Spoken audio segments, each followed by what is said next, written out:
Ashdras, minamahal ang isa't isa? Ayon sa mga matitinik na marites, ito nga ang chika.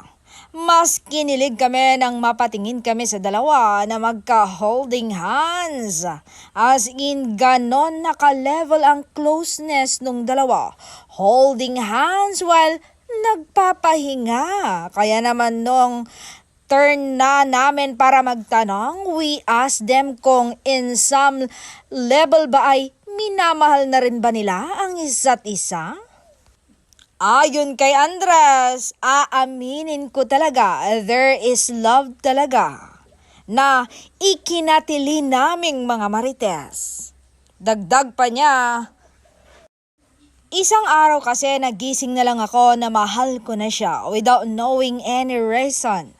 I think it's true kasi yung feelings na hindi plinano is the best. Yung love na hindi ko pinilit, yung hindi mo intensyon na ma-fall sa isa't isa. Yung feeling na nabuo sa pinagsamahan, communication, time, and friendship. The best thing happen, unexpected, and love is one of that.